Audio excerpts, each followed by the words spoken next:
This is part 6 of starting a single person business. If you've been following along, you've now been posting content for at least a week. You've signed up your first few clients from the 5-1-30 post. And if you did what I told you, you've been over delivering to those first clients. And that matters because everything in this episode depends on how you deliver your service. Today, we're building your referral funnel. And I'm not going to sugarcoat this. Referrals are the most powerful marketing channel you'll ever have. More important than social media, more important than content, more important than paid advertisements. A referral is a warm lead that's handed to you by somebody that your prospect already trusts. You don't have to build credibility. You don't have to overcome skepticism. Your client has already done the selling for you by the time that person reaches out. And yet, most businesses are completely passive about their referrals. They wait and they hope. Maybe they throw out some kind of discount incentive that nobody even remembers even exists. They treat their single most powerful growth engine like a lottery ticket, something that might happen if they're lucky. We're going to fix that because referrals don't just happen by luck, they happen by design.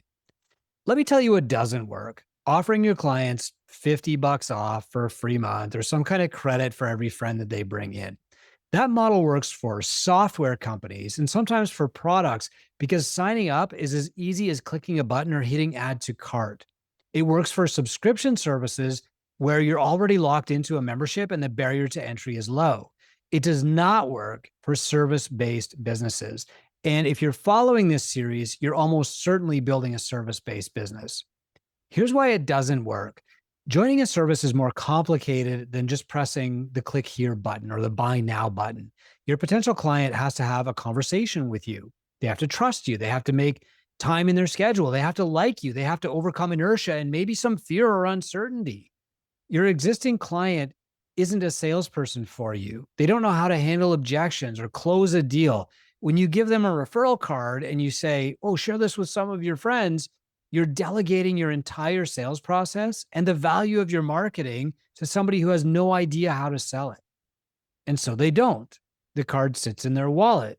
They forget about your referral bonus, 10% off, 20 bucks, whatever. And you wonder why nobody's sending you clients. The fix isn't a better incentive. The fix is a better system, one where you do the heavy lifting, not your client. Now, I'm going to get into the strategy here, but I want to reiterate that most service businesses are way too passive. Business owners think that just by doing a great job and providing a great service, their clients are going to recommend them to their friends. They're not. The clients will like you. They'll think that you have great value, but they will not take that next step and recommend you to their friends unless you ask or invite their friends. You have to take that out of their hands. And so the first strategy we're going to talk about is to create specific reasons for your clients to bring people into your world. Churches have been doing this forever. So have MLMs, right? Pyramid schemes. Love them or hate them, they understand one thing perfectly. People are more likely to try something new when they're invited by someone they know and when there's a specific occasion to show up. You can do this in any service business with what I would call a bring a friend event. Here's how it works. You create a special event, something fun or valuable or exclusive, and you invite your current clients to bring one guest. That guest has to register in advance, so ask them to sign a waiver or something. But that's important because you're not doing an open house where random people just wander in. You're creating an exclusive, invite only experience with people with whom you expect to have a long going conversation. Think about what Tupperware did. They didn't set up a booth at the mall, they brought the party into somebody's living room. The host invited people they knew. The social pressure of being in a friend's home, combined with a super fun experience, made selling really easy. And you can adapt this model to almost any business. A makeup artist can host a glam night where clients bring a friend for mini makeovers. A personal trainer can run a Saturday partner workout. A financial planner can host a wine and wealth evening where clients bring their spouse or a friend. A photographer can offer mini portrait sessions at a seasonal event. A nutritionist can run a meal prep workshop. You can also leverage existing occasions. A hairstylist might invite a bridal party in for a styling session. A fitness studio might host a birthday party workout for kids that come to their gym. A bookkeeper might run a tax prep happy hour in February. Or you can partner with complementary businesses. A personal trainer might partner with a physiotherapist for a joint workshop. A web designer might co host with a copywriter. A dog groomer might partner with a pet photographer. The key is that you make it specific, time bound, and an event with advanced registration. Don't do a pop up, an unannounced last minute trial. Pop ups sometimes work for product businesses with huge existing followings, but they almost never work for service businesses. And here's the critical part that most people miss: your goal at these events is not to sell. Your goal is to capture the guest's contact information and book them for a consultation. Don't count on people showing up, trying your thing, and then pulling out their credit card. It almost never happens. You have to hold their hand right to the next step, which is to have a conversation about their goals, what they want, and how you can help them solve their problem. The second strategy is to ask for referrals specifically. And this is the most powerful one, and it's the one that almost nobody does very well. You ask your clients for referrals directly and specifically, not, hey, do you know anybody who might be interested in my service? That question is way too vague. It puts the burden on your client to think of somebody, figure out if they'd be a good fit, decide if they want to throw that person under your bus, and then figure out how to introduce you without sounding like they threw their friend under your bus. That's too many steps and they won't do it. Instead, use what I call the goal review process. Here's how it works: book a 90-day progress review with your client. Now, whether you're cutting their lawn, walking their dog, house sitting, cleaning, doing their personal training, doing their nutrition plan, doing their psychotherapy, whatever, sit down with them at the 90-day mark. Measure their results and then say, are you completely satisfied with the progress since we started? Look, here's your lawn. Here's a picture of what it looked like before. Here's a picture of what it looked like after. Are you completely satisfied? Here's the deck that we're building for you. Here's the house that we're building for you. Here's what your hair used to look like. Here's how you used to dress. Here's how much weight you've lost. Are you completely satisfied with your progress since we started? Now, if they say no, that's actually good because they're giving you the opportunity to fix your service, put them on a new plan, whatever.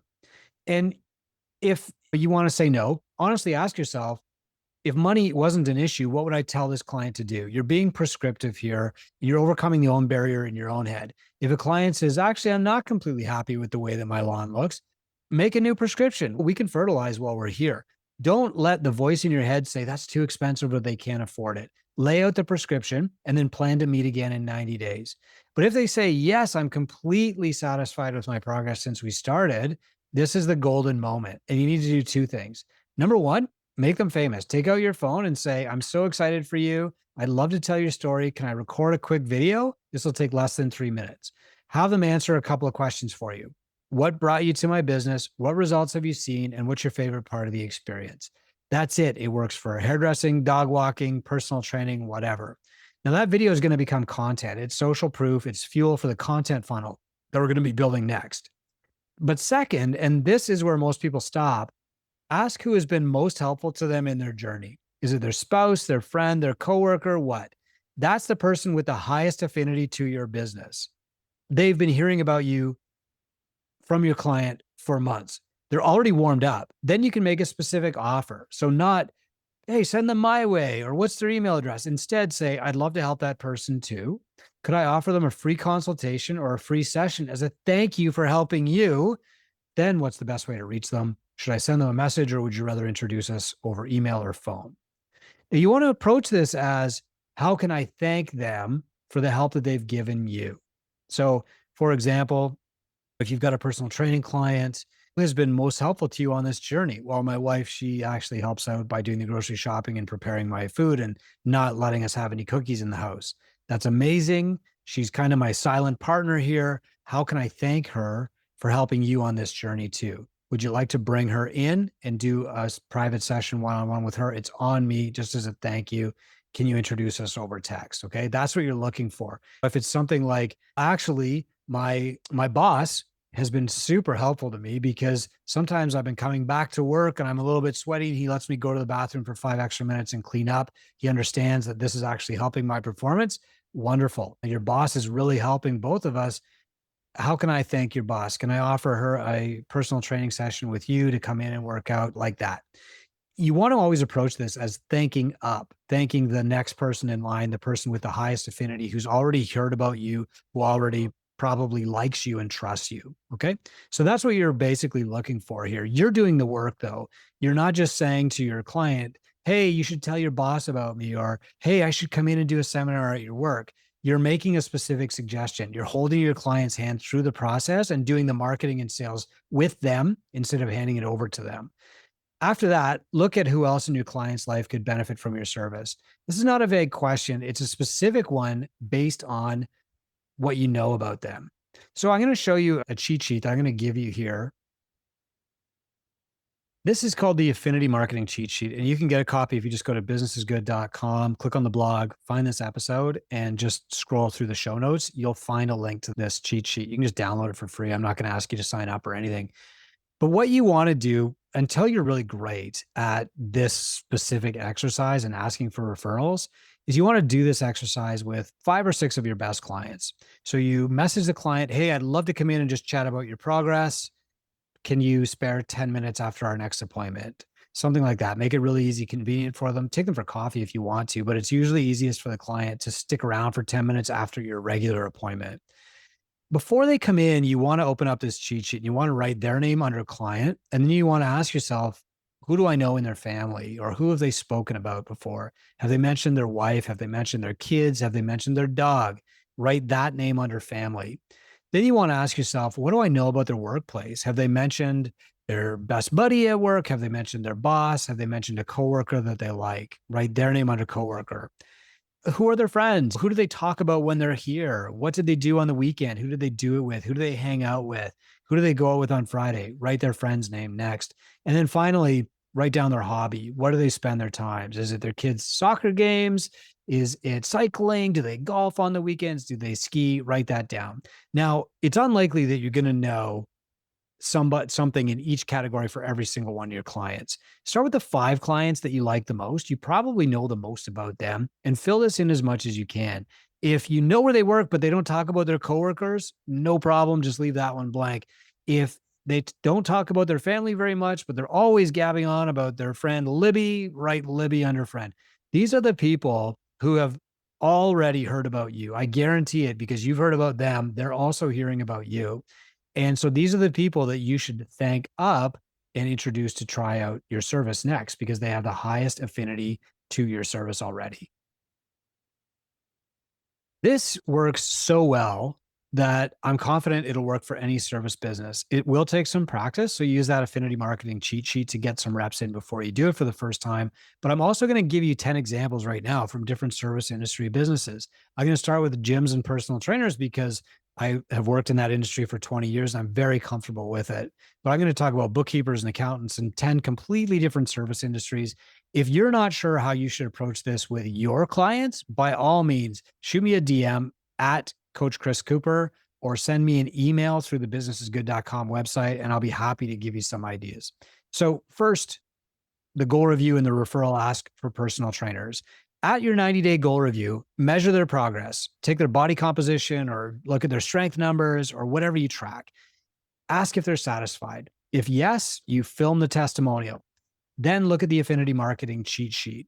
I know that your wife mentioned she wanted to get more active. Would she be interested in a free intro session? I'd love to help her get started on her journey. That's very, very easy. If you're a bookkeeper or an accountant, at your quarterly review with your client, walk the client through their numbers. Show them the improvement in cash flow or the tax savings that you have found. This is important. Show them how you're making them money. Then you ask, are you happy with where things are headed? If they say yes, you say, look, I know this is a busy quarter for businesses in your industry. Do any of your colleagues still handle their own books? I could offer them a free financial review as a thank you to you. Third example, photographer. After you deliver a finished gallery to the client, sit down with them or hop on a call to scroll through their favorites. Ask if they're thrilled with the results. If they say yes, you should say, yeah, these turned out beautifully. Do you have any friends with big milestones coming up, like an engagement or a new baby or a family reunion? I'd love to offer them a complimentary planning session. Fourth is a financial planner. At the semi-annual portfolio review, which you should be doing, walk through their performance and progress toward their goals. Ask if they're satisfied with the direction. If they say yes, you say, great, your plan's in great shape. Is there anybody in your life who's mentioned feeling uncertain about their finances? I would be happy to do a no obligation review of their portfolio for them. Now, before I get into the next 6 examples, I just want to mention something here. The service that you're giving the prospect It has to be valuable. It can't just be like I will give them a free meeting. I will take a meeting with them for free. You have to actually give them something of value. And if possible, your client should be there with them. Do you want to bring her in to have her hair done at your next appointment with you? Do you want to bring this person in to have me review their books when I'm reviewing your books next quarter? Okay, like that.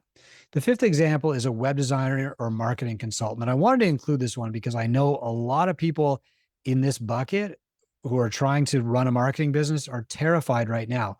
The way that you keep clients and get more clients is through referrals. Set up a 90-day review, show them their analytics like traffic growth, lead conversion, whatever you track.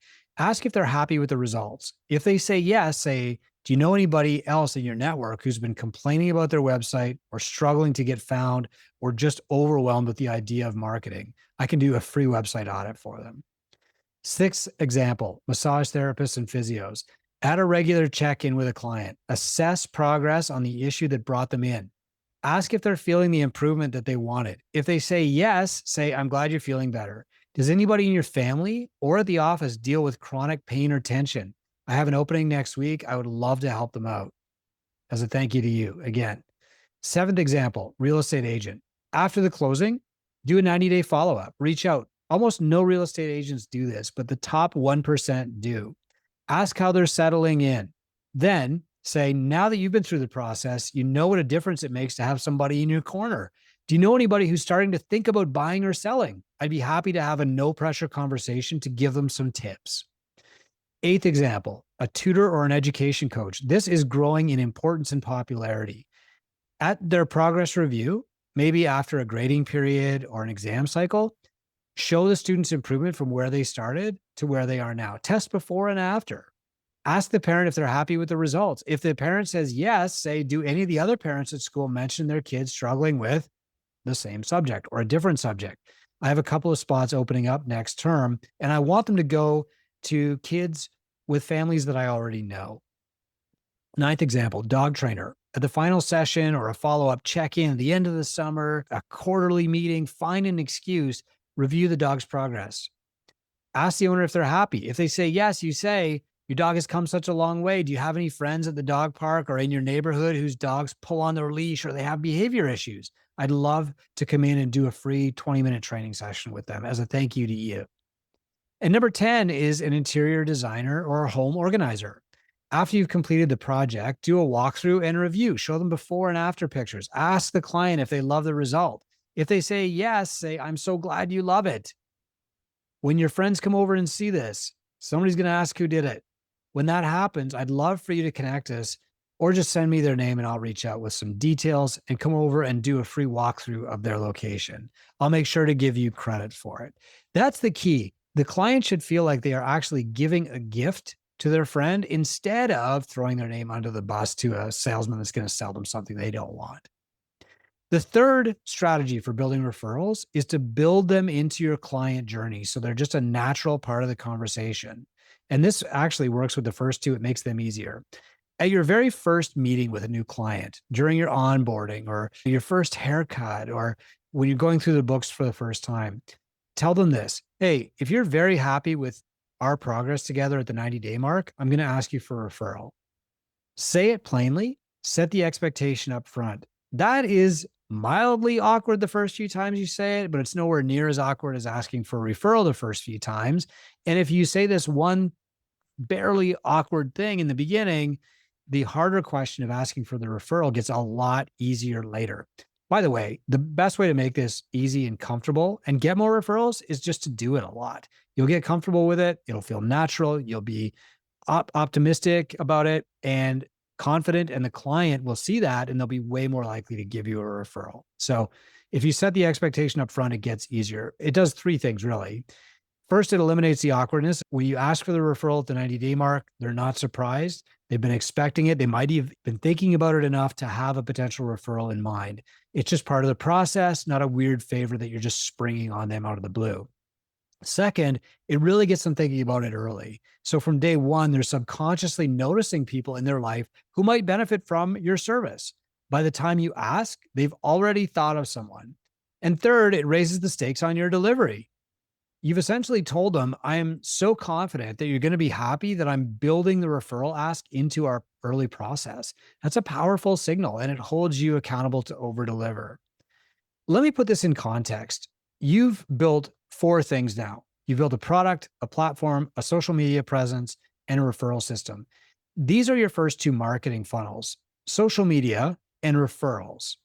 The referral funnel is the cheapest and most powerful funnel that you will ever build. A referred client costs you nothing to acquire. They arrive pre-sold, they trust you before you said a word, and they tend to be better clients. They stick around longer, they pay more willingly, and they refer others themselves because they were referred. They know it's part of the expectation. But it only works if you're intentional about it. Create events that bring new people in. Ask for referrals directly and specifically, and build the expectation into your client journey from day one. Don't be passive about this. Don't wait for referrals to happen. Design a system that makes them inevitable. I'm going to give you one more example because this actually happened to me today. On Thursday, I flew to Southern Ontario to go to my daughter's graduation from college. And as always, I just booked an Uber Black. And this driver was outstanding. Very clean vehicle, very professional, very happy guy, easy to talk to. He made the ride go by really quickly. And we really enjoyed the experience. As we were pulling up to the hotel near where my daughter was graduating, I said, hey, we're going to be flying out on Saturday. Do you have a card? And he said, yeah, fantastic. Just asked for me directly. But I said, this was great. I would love to call you Saturday, but only if you're available. And he said, yeah, no problem. I will make time for you. About what time do you think? And I said, 9. He said, great. I'm going to text you tomorrow just to confirm in case anything has changed. I don't want you to have to remember to call me. So he texted me the next day, Friday. Chris, you still need that pickup Saturday morning? I looked at my wife. Yeah, let's just book this now. We don't even have to think about it anymore. He said, fantastic. I will be there by 9. Make sure you get to the airport. He's there 15 minutes early. We had a great ride. Everything just turned out great. And he dropped us off. I gave him a great tip. It was less expensive than what Uber would have charged me. And I know that I'm going to get a consistent experience with this guy every single time. As he's pulling away, he sends me a text. Hey, Chris, just so that you don't have to look for it later, here's a direct link to my business on Google so that you can leave me a good review if you don't mind. No pressure, no rush. Just if you have time while you're waiting for your flight, do you mind leaving me a 5-star review? I did. And he noticed. And about a half an hour later, he said, hey, thanks a lot. I really appreciate that review. It really helps my business. Do you have any other friends in town regularly who are looking for a good, consistent driver that is going to give them a great experience? And I said, actually, yes, I am. There are 2 members of my family who are always flying into Pearson Airport in Toronto. I want to give them the same great experience. In fact, I'm going to give you are going to give them your number right now. And he said, hey, thanks so much. If you want to connect us on text, I can take it from there and you don't have to worry about it anymore. And that's what I did. I actually willingly connected him with 2 of my friends who travel to Toronto regularly so that he could get them as private clients. This was so easy and natural. It made me feel like I was actually giving my friends a gift by connecting them to somebody that was going to give them a great experience. But more importantly, you now have 2 funnels working. You have social media and a referral funnel. In the next episode, we're going to build your content funnel, which is a system for creating deeper content like podcasts like this one that establishes your authority and attracts clients who are actively searching for solutions to the problem you solve. This is where blogs and email newsletters and eventually podcasts come in too. Before we get to part 7, make sure that you've planned your first Bring a Friend event, booked goal reviews with at least 5 of your best clients, added the referral conversation to your client onboarding, and downloaded that affinity marketing worksheet. Just go to businessisgood.com, click on the blog, click on this episode, and you'll find it. You can download it without entering your email address or anything else. The referral funnel compounds over time. The sooner you start, the faster it grows.